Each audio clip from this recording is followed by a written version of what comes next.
आप हमारे साथ जिन बच्चों को देख रहे हैं ये गजब के होनहार बच्चे हैं। यकीन मानिए इनमें से बहुत सारे बच्चे 10th के हैं, 11th के हैं और कुछ 12th में भी हैं और 12th पास भी हैं। 12th पास भी हो गए।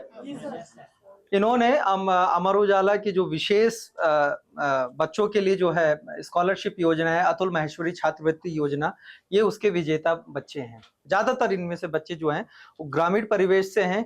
तो इनके गांवों में क्या बदलाव हो रहा है, ये क्या करना चाहते हैं, किस तरीके से वहां पे शिक्षा व्यवस्था है, स्वास्थ्य व्यवस्था है, इनकी सोच क्या है, आने वाले दिनों में ये राष्ट्र को कहां तक ले जाना चाहते हैं और उसका रोड मैप क्या होगा, ये क्योंकि हम ये रोड मैप की बात इसलिए भी करेंगे क्योंकि ये बच्चे बहुत होनहार हैं। ये अब आने वाले 20 साल 30 साल की प्लानिंग अभी से करके चलते हैं। तो दोस्त, क्या नाम है आपका? गौरव यादव नाम। गौरव, क्या करते हो आप? इंटर में हो अभी। इंटर में हो, तो इसीलिए तो पूछ रहे कौन सा स्ट्रीम है? मैथ है, साइंस स्ट्रीम। क्या करना है आगे? देख, एनडीए करना है, वैसे एनडीए करना है। आर्मी ज्वाइन करनी है। ये कब सोच लिया था आर्मी ज्वाइन करने की? हाई स्कूल के बाद। हाई स्कूल के बाद। तो कुछ अलग से प्रिपरेशन करने की जरूरत होती है या कैसे एनडीए की प्रिपरेशन होती है? हाँ, प्रिपरेशन अलग से तो होती है क्योंकि फिजिकल भी करना पड़ता है, इंटरव्यू के लिए, एसएसबी के लिए सब कुछ करना पड़ता है ना, ट्रेनिंग वेनिंग सब होता है, अलग से होता है सब कुछ। तो सीडीएस साहब ने क्या बताया आपको? उन्होंने बहुत हम लोग को बताया कि कैसे हम लोग हो सकते हैं, उसके लिए प्रिपरेशन कर सकते हैं अच्छे से, और अपने माइंड सेट को कैसे अच्छे से और मतलब किसी चीज़ को पाने के लिए कर सकते हैं, बस। अच्छा, ये बताइए आप कि कौन से गांव से रहने वाले हैं आप ना? वो गांव अब कस्बा बन चुका है। कस्बा बन चुका है, बहुत बढ़िया जवाब, ठीक है। तो आप किस कस्बे में रहते हैं? लखीमपुर खीरी। वो कस्बा स्पेसिफिक है लखीमपुर खीरी के कस्बे में या? लखीमपुर खीरी के लखीमपुर में। लखीमपुर में। तो कैसा कस्बा है आपका? अच्छा खासा बन चुका है कि इस 10 साल में बहुत बदलाव हो चुके हैं वहाँ। क्या क्या बदला है? जैसे नए नए हाईवे बन चुके हैं वहाँ पर 2-3, और सड़कों में भी बहुत सा बदलाव हो चुका है, और मेडिकल सुविधाएं बहुत अच्छी हो गई वहाँ पे। अब नया मेडिकल कॉलेज भी बन रहा है वहाँ पर, सरकारी कॉलेज को हटा के, स्कूल वो सब, अस्पताल को। तो और भी बहुत कुछ अच्छे अच्छे बदलाव हुए हैं। आने वाले 10 सालों में आप अपने लखीमपुर को, इवन अपने कस्बे को कैसा देखना चाहते हैं? अब कह सकते हैं वो सिटी बन जाएगा। सिटी बन जाएगा। क्या नाम है आपका? जी सर, नमस्ते। मेरा नाम जयप्रकाश मौर्य है और मैं उत्तर प्रदेश के गोरखपुर डिस्ट्रिक्ट का रहने वाला हूँ, और अभी हाल ही में मैंने 12th उत्तीर्ण किया सर। बाबा योगी आदित्यनाथ के गृह जनपद से हैं आप? Yes sir. हाँ, यस सर। तो 12th भी पास कर लिया? Yes sir. अब आगे क्या करना है? सर, आगे मैं आईएएस ऑफिसर बनना चाहता हूँ और समाज को कुछ देना चाहता हूँ सर।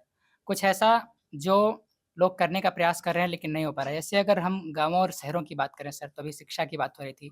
तो शिक्षा जो हमारा एक संविधान का दिया हुआ एक अधिकार है, जैसे हमारे कॉन्स्टिट्यूशन ने हमें 6 मूल अधिकार दिए हैं, 7 दिए थे पहले, एक संपत्ति का अधिकार, उसको हटा दिया गया।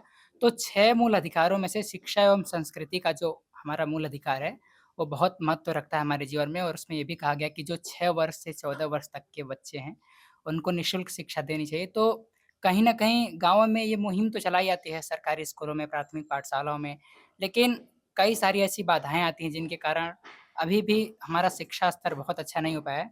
जैसे पहला, अगर हम बाधाओं की बात करें तो तकनीकी विकास हमारे गाँव में नहीं हो पाया है। जैसे इंटरनेट या संचार सेवा से लोग नहीं जुड़ पाए हैं, और जो वहाँ के टीचर हैं वो उस तरह से तकनीकी रूप से प्रशिक्षित नहीं हैं, ताकि वो अच्छा शिक्षा प्रदान करा सकें। तो सबसे पहले हमको तकनीकी का विकास करना होगा। साथ ही किसी भी चीज़ को अगर हम दोषी ठहरा रहे हैं तो उसके लिए कोई एक तबका ज़िम्मेदार नहीं है। सबसे पहले तो कुछ पेरेंट्स ज़िम्मेदार हैं जो अपने बच्चों को छोटी उम्र से ही काम पर लगाते हैं। दूसरा, बच्चे भी ज़िम्मेदार हैं क्योंकि बच्चे कई बार पढ़ने के माहौल में रहकर भी नहीं पढ़ पाते हैं। फिर हमारी गवर्नमेंट्स भी ज़िम्मेदार है क्योंकि अच्छा विकास नहीं कर पाती है, कहीं न कहीं शिक्षा के क्षेत्र में कुछ न कुछ कमियाँ रह जाती हैं। बहुत सारे पद जो हैं रिक्त रह जाते हैं शिक्षकों के, वो नहीं भर पाते हैं। साथ ही इसके अलावा हमारे जो शिक्षक हैं वो भी कहीं न कहीं इसके लिए ज़िम्मेदार हैं, क्योंकि जो उनको कर्तव्य दिया गया है वो अपने कर्तव्य का निर्वहन सही ढंग से नहीं करते हैं। तो जब ये सारी चीज़ें होंगी सर, तब निश्चित तौर पर हम शिक्षित बन पाएँगे, और हम जब शिक्षित बन पाएँगे, संगठित रहेंगे, संघर्ष करेंगे, तभी हमारे अधिकारों को जो है हम अपने अधिकारों को पा सकते हैं सर। और एक नारा भी किसी ने दिया था कि रोज़ी-रोटी सस्ती हो, दवा पढ़ाई मुक्ति हो। ये तीनों चीज़ें अगर रोजी नहीं, रोटी सस्ती हो, और दवा पढ़ाई मुक्ति हो सर। मुक्ति हो, यस मुफ्त सर। में हो। यस सर, मुफ्त में क्योंकि हो, ये क्या, एक बार सब इनके लिए ताली जरूर बजाइए। कितने परसेंट मार्क्स थे आपके? सर 86%। 86%। परसेंटेज वैसे मायने नहीं करते, आप आईएएस बनोगे, बहुत बेहतरीन आईएएस बनोगे। अच्छा, कैसे आपको क्या लगता है कि आईएएस यानी प्रशासनिक अफसर, चूंकि आप बनने की आपका सपना भी है, प्रशासनिक अफसरों में कहाँ आपको कमी लगती है, कि अगर ये कमी दूर हो जाए प्रशासनिक अफसरों में तो हमारी जो सिस्टम है उसमें सुधार होएगा? सर प्रशासनिक अफसर जैसे जो बनते हैं वो तो ज़्यादातर ग्रामीण लोग होते हैं, ग्रामीण के क्षेत्र से या शहरों के क्षेत्र से। लेकिन जब वो उस क्षेत्र में आ जाते हैं सर, तो वो उस तरह से निरीक्षण करने या फिर देखने उस गाँव में जा नहीं पाते हैं सर। और उनके पास इतनी व्यस्तताएँ होती हैं, तो हमें लगता है कि उन्हें समय निकालना चाहिए और उन परिवेश की तरफ ध्यान देना चाहिए जहाँ से वो उठकर आए हैं और जहाँ से आज इस पद पर आए हैं, इस पद पर आगे बढ़कर वो अभी आईएएस के पद पर आए हैं। तो उनको उस परिवेश में जाकर वहाँ की समस्याओं को सुनना चाहिए और उनको हल करने का मतलब प्रयास आप कह करना रहे हैं कि अफसर बनते ही वो बदल जाते हैं, है सर ना? ज़्यादातर लोग मतलब कई कारणें ऐसी होती हैं जिनके कारण वो नहीं जा पाते वहाँ पे, तो उनको जाना चाहिए। आप पूरे वो डिप्लोमेटिक वाले जवाब दे रहे हो अब ये वाले सवाल पे। क्या नाम है आपका? ऋतुज मौर्य। ऋतुज? हाँ। अभी किस क्लास में हो आप? अब हम इंटर में हैं इस समय। अभी इंटर करोगे, इसके बाद क्या सपना है आपका? आगे प्रशासनिक अफसर बनना है। आपको भी Yes, sir. इनके तरह? Yes, sir. तो आप इस सवाल का जवाब सही सही दे दो, जो सिस्टम में सुधार कैसे होगा। प्रशासनिक अफसर ये मान रहे हैं कि प्रशासनिक अफसर जैसे आईएएस बनते हैं, गांव के लोग आईएएस बनते हैं, वो बदल जाते हैं, उनके व्यवहार में बदलाव आ जाता है, कारण कुछ भी हो। आपको क्या लगता है? मुझे लगता है सर प्रशासनिक अफसरों को जो जनता है उससे परिचित रहना चाहिए, रूबरू होना चाहिए और उनकी समस्याओं को लगातार सुनते रहना चाहिए और हर व्यक्ति अधिकारी से आसानी से मिल सके ऐसा उनको प्रयास करना चाहिए सर। आपके मम्मी पापा क्या करते हैं? सर पिता जो हैं वो प्राइवेट टीचर हैं और मम्मी हाउसवाइफ है। टीचर हैं स्कूल में या कॉलेज में? इंटर कॉलेज में। इंटर कॉलेज में। ठीक है, बहुत बढ़िया। आप? सर मेरा नाम आनंद मोहन मिश्रा है। हाँ। मैं उत्तर प्रदेश के गोरखपुर मंडल के महाराजगंज जिले के एक छोटे से गांव वर्मा फेम का रहने वाला हूँ। सभी छोटे से ही गांव के हैं? उनके गांव में किनके 5 लोग हैं? सर मेरे गांव में ऐसा नहीं है सर। हमारे गांव में कितने लोग हैं? सर ज़्यादा घर होगा सर। ज्यादा घर गिना होंगे। नहीं हुआ कभी, लेकिन 700-800 लोग तो होंगे सर गाँव में। बड़ा गाँव है 700-800 सर। बड़ा गांव है। तो ये बताइए आप क्या करना चाहते हो? सर मैंने अभी अभी अपना 12th पास आउट किया है और अगर बात करें सर बिग ड्रीम की, तो मैं पॉलिटिक्स में जाना चाहता हूँ और भारत का प्रधानमंत्री बनना चाहता हूँ। लेकिन उससे पहले मैं यूपीएससी के थ्रू जाना चाहता हूँ, क्योंकि जहाँ तक मैं अभी तक भारतीय राजनीति को समझ पाया हूँ, मैं इसके बारे में बहुत ज़्यादा तो नहीं जानता हूँ, क्योंकि अभी मेरी उम्र भी छोटी है और काफ़ी चीज़ें मुझे और सीखनी भी हैं। लेकिन जहाँ तक मैं समझ पाया हूँ, मैं ये कहना चाहता हूँ कि अगर भारतीय राजनीति में आना है सर, तो पैसे चाहिए, आपका थोड़ा जान पहचान होना चाहिए। तो मैं एक आर्थिक रूप से बहुत ही कमज़ोर परिवार से संबंधित हूँ। मेरे पिताजी एक प्राइवेट टीचर हैं, एक इंटरमीडिएट कॉलेज में। मेरी माताजी हाउसवाइफ हैं।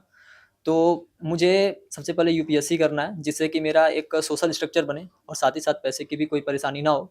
क्योंकि सबसे पहले हमें अपने परिवार को देखना है और उन्हें स्टेबल करना है, उसके बाद फिर हम अपने फ्यूचर में आगे जाएँगे। मैंने सोच रखा है कि मैं 8 से 10 साल तक अपना जॉब करूँगा। मुझे ये भूख नहीं है कि मुझे आईएएस ही मिले, आईपीएस ही मिले। मुझे यूपीएससी के थ्रू जो भी मिलता है, आईएएस, आईपीएस, आईआरएस, आईएफएस जो भी मिलता है सर, मुझे बिल्कुल स्वीकार होगा। और तो दोस्त उसमें तो तुम उतना ही पैसा कमा पाओगे जितना मतलब सैलरी से। सर सोशल बाकी अगर तुमने बना लिया मूड हाँ, तो अलग वो बात तो है। अलग चीज़ है, लेकिन पैसे से ज़्यादा मुझे इम्पोर्टेंट ये लग रहा है ना कि सोशल स्ट्रक्चर बनना चाहिए आपका। तो वो मुझे, अगर मैं इस प्रशासनिक सेवा में रहूँगा, तो मुझे लोगों से मिलने का अधिक से अधिक अवसर मिलेगा और मैं जिस भी ज़िले में जाऊँगा, वहाँ के लोगों से मैं रूबरू होऊँगा, उनकी स्थितियों को जानूँगा। तो मुझे फिर, अगर मुझे पॉलिटिक्स में आना है, मुझे उन्हीं चीज़ों का समाधान करना है, तो अगर मैं पहले से समझा रहूँगा लोगों को क्या परेशानियाँ हैं, क्या दिक्कतें हैं, तो मुझे आज काफ़ी मान आसानी लो होगी। आप प्रधानमंत्री बन जाते हो तो सबसे पहला फैसला आप क्या लोगे? सर जैसे कि अब मैं अपने गाँव के स्तर को लेके अगर देखूँ, तो मेरे गाँव में सर मैं गांव की बात नहीं कर रहा हूँ, देश के प्रधानमंत्री हैं आप। जी सर। प्रधान नहीं है, प्रधानमंत्री हैं। हाँ सर, तो मैंने जो अभी महसूस किया है सर, मैं हाँ। ग्रामीण स्तर से हूँ, तो अगर देखा जाए तो मैं स्वास्थ्य को लेके, स्वास्थ्य के क्षेत्र में, शिक्षा के क्षेत्र में, सर मेरे गांव में भी स्वास्थ्य की बहुत ही समस्या है। मेरे गांव में ऐसा कोई भी छोटा-मोटा हॉस्पिटल या क्लिनिक नहीं है, जहाँ पे लोगों को एक जैसे फर्स्ट एड होता है, प्राथमिक उपचार, वो प्राप्त हो सके। अगर प्राथमिक उपचार चाहिए होता है, तो उसके लिए हमें कम से कम 1 से 2 किलोमीटर की दूरी तय करनी होती है। तो मेरा ये मानना है सर कि अगर मैं प्रधानमंत्री बनता हूँ, तो मैं किसी भी, हर एक गाँव में जैसे कि प्रधान है, तो उनके थ्रू 2 चीज़ें या 2 से 3 चीज़ें मैं ज़रूर करवाऊँगा। एक तो क्लिनिक, जैसे कि पंजाब सरकार है, दिल्ली सरकार है, मोहल्ला क्लिनिक चलवाती है। तो मुझे लगता है कि यूपी गवर्नमेंट को भी ऐसा करना चाहिए और हर प्रदेश के गवर्नमेंट को करना चाहिए ऐसा, कि आप हर एक कस्बे में, हर एक मोहल्ले में छोटा-मोटा क्लिनिक, जहाँ पे छोटी से छोटी चीज़ें आपको मिल सके, वो करानी चाहिए। दूसरा सर, मैं चाहता हूँ कि हर गाँव में एक पुस्तकालय होनी चाहिए, जहाँ पे हर वर्ग के लोग, चाहे वो कोई विद्यार्थी हो, पेरेंट्स हों, कोई भी हो, कोई वृद्ध व्यक्ति हो, वो अपने इच्छानुसार जो चीज़ें पढ़ना चाहते हैं वो पढ़ सकें। और तीसरी सर, बच्चों के मानसिक विकास के साथ साथ शारीरिक विकास और सामाजिक विकास भी काफ़ी आवश्यक होता है। तो मेरा ये मानना है कि उनके लिए एक प्लेग्राउंड, जो खेल का मैदान है, वो प्रत्येक गाँव में, और खेल की जो सामग्री है वो सरकार द्वारा वितरित कराई जानी चाहिए। हालाँकि होती हैं, लेकिन फिर भी वो गाँवों तक नहीं पहुँच ये पाती। तीनों योजना है वैसे तो, आप जी थोड़ा सर। सा और इस पे स्टडी करना, तो तीनों योजनाएं हैं। हाँ, वो सर किस पहुँच नहीं स्तर पाती तो तक पहुंच नहीं वो पाती, अलग चीज़ है, तो वो ये थोड़ा प्रशासन में उसको इसीलिए सुधार हमने करना बोला होगा। कि पहला फैसला आप क्या लोगे। खैर, हमारे साथ हमारी साथी नैन्सी भी हैं, वो कुछ हमारी बच्चियां जो हैं उनसे बातचीत करेंगी, वो ये बताएंगी कि वो क्या करना चाहती हैं। देखिए, किसी भी क्षेत्र के विकास में आधी आबादी की भूमिका बहुत महत्वपूर्ण होती है। तो हमारे साथ इस वक़्त ये बच्चियाँ हैं, जो कि आने वाले समय में जो है वो भारत के, अपने देश के, अपने गाँव के विकास के लिए एक महत्वपूर्ण भूमिका अदा करने वाली हैं। तो मेरा सवाल आपसे, आपका नाम पहले? मेरा नाम रितिका है। रितिका, आप किस क्लास में पढ़ती हैं? मैं अभी 11th क्लास में हुई हूँ। 11th में गई हैं आप। Yes ma'am. फ्यूचर प्लान क्या है? मैं पहले एमबीबीएस करूँगी, इसके बाद आईएएस ऑफिसर बनूँगी। अच्छा, कैसे बनेंगी? क्या कुछ सोच रखा है? मैम अभी तक तो मतलब यही सोचा है, उसके बाद में आगे थोड़ा जैसे देखेंगे। आपका स्कूल कहाँ है? मेरा स्कूल अपने एक गाँव में है। मैं हरियाणा के हिसार डिस्ट्रिक्ट की रहने वाली हूँ। गाँव का मेरे नाम? गाँव का नाम सदलपुर है। तो गाँव की अगर हम बात करें तो गाँव की शिक्षा व्यवस्था को लेकर कई सवाल उठते हैं कि मूलभूत चीज़ें नहीं मिलती हैं, और आप एमबीबीएस करना चाहती हैं, तो कैसे करेंगी और क्या समस्याएँ हैं और क्या अच्छी चीज़ है गाँव की पढ़ाई में? मैम अगर मैं मेरे स्कूल की अगर बात करूँ तो मेरे स्कूल में हर एक चीज़, हर एक सुविधा मिलती है, और हमारे टीचर भी 100% हार्ड वर्किंग है, क्योंकि जो भी कॉम्पिटिटिव एग्ज़ाम्स होते हैं और अगर मोटिवेशन की बात आती है तो वो सबसे आगे रहते हैं। हम बच्चों को मोटिवेट करने में कभी डिमोटिवेट वो होने ही नहीं देते। अगर गवर्नमेंट की कोई भी स्कीम आती है नई बच्चों के लिए, स्कॉलरशिप टेस्ट जैसे हुए, तो उन सभी का हमें स्कूल से पता चलता है, अदरवाइज़ तो मतलब नहीं पता चलता। चलिए, बढ़िया है, हमारी तरफ से आपको ऑल द बेस्ट। आप कहाँ से हैं और कौन-से स्कूल में पढ़ती हैं? मेरा नाम खुशी है मैम। मैं भैणी जटान गांव से हूँ, जो भिवानी डिस्ट्रिक्ट में है, हरियाणा में। और मेरे स्कूल का नाम बीपीएस है। क्या बनना है? मुझे आर्मी में जाना मैम, डिफेंस ऑफिसर।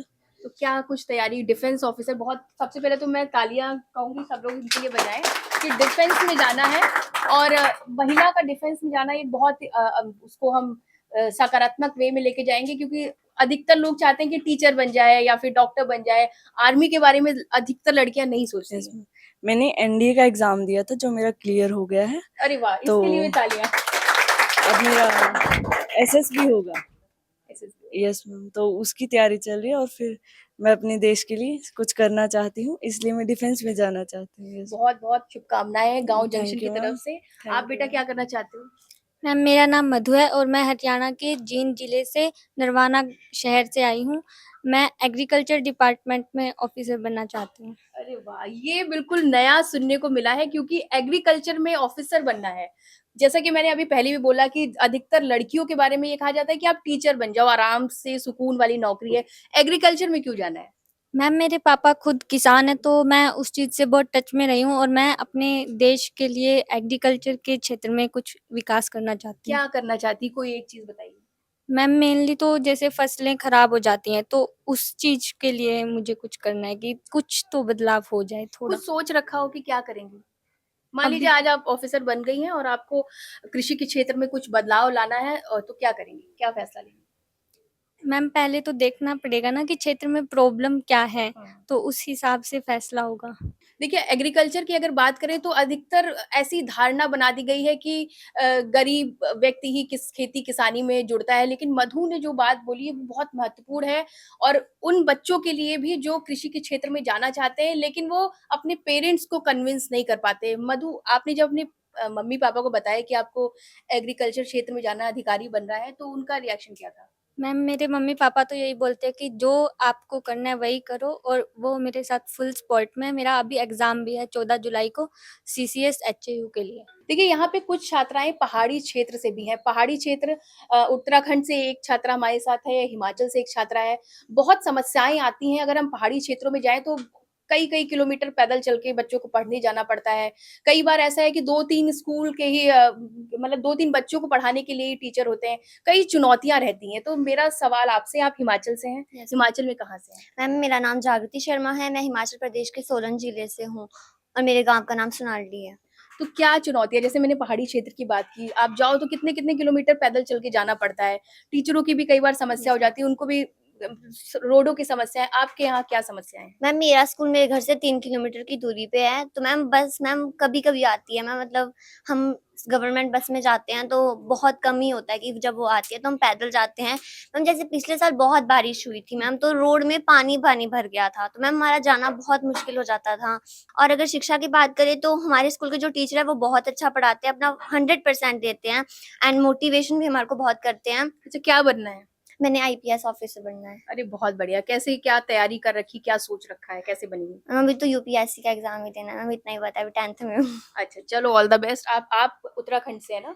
तो उत्तराखंड में कहाँ से हैं और स्कूल कहाँ है, गाँव कौन-सा है? जल्दी से बता दीजिए। नमस्कार मैम, मैं अपना परिचय देना चाहूँगी। मेरा नाम सुमन बिष्ट है। मैं उत्तराखंड के नैनीताल जिले के मुक्तेश्वर क्षेत्र से आई हूँ यहाँ। तो पहाड़ी क्षेत्र की बात की, जी बहुत प्रॉब्लम्स होती हैं। जैसे अभी बारिश की ज़िक्र किया, बारिश में पहाड़ में सड़कें टूट जाती हैं, लैंडस्लाइड की प्रॉब्लम हो जाती है और कई बार तो कितने-कितने किलोमीटर पैदल चल के जाना पड़ता है स्कूल। क्या चुनौतियाँ फेस करती हैं? जी मैम, मैं पहले तो अपने स्कूल के बारे में कहना चाहूँगी। मेरा स्कूल मेरे से मतलब 5 मिनट की दूरी में है। स्कूल पहुँचने के लिए मेरे पास कोई समस्या नहीं है मेरे अनुभव से। मेरी मेन प्रॉब्लम ये है कि इस साल मैंने 12th पास आउट किया है। जैसा कि मेरा मतलब 12 से 15 इयर्स मुझे पढ़ते हुए हो गए हैं। मैंने हमेशा सेल्फ स्टडी की है, जिसकी वज़ह से मैं हमेशा अपने ब्लॉक जो हमारा रामगढ़ ब्लॉक है, उसमें हमेशा फर्स्ट आती रही। पर अरे वाह! इस बार क्योंकि चाहे कहे थोड़ा-सा ओवर कॉन्फिडेंट कहे या जो भी कहे या घर की, क्योंकि हम पहाड़ी क्षेत्र से हैं तो यहाँ पर घर की परेशानियाँ होती हैं। जो भी कहें उससे मेरी पढ़ाई में थोड़ा इफ़ेक्ट पड़ा। इसलिए मैं हर किसी बच्चे से, हर किसी स्टूडेंट से, चाहे वो पहाड़ी हो या शहरी हो, मैं उससे ये कहना चाहूँगी कि आप टीचर पर डिपेंड ना हों। सेल्फ स्टडी करना बहुत ज़रूरी है। तो इन सभी बच्चों से हमने बात की, जाना कि उनको क्या बनना है, बेहतरीन जवाब मिले हैं और ये सारे बच्चे ग्रामीण क्षेत्र से बिलॉन्ग करते हैं। ये बहुत बड़ी बात है क्योंकि अक्सर एक धारणा बनी हुई है कि शहरी क्षेत्र के बच्चे ज़्यादा वोकल होते हैं, ग्रामीण क्षेत्र के बच्चे उतनी सरलता से अपनी बात नहीं रख पाते हैं। लेकिन इन बच्चों ने उस मिथ को तोड़ा है। फिलहाल गाँव जंक्शन से बात करने के लिए इन सभी बच्चों को बहुत-बहुत धन्यवाद और इनके उज्जवल भविष्य के लिए गाँव जंक्शन की टीम की तरफ से इन्हें ऑल द बेस्ट।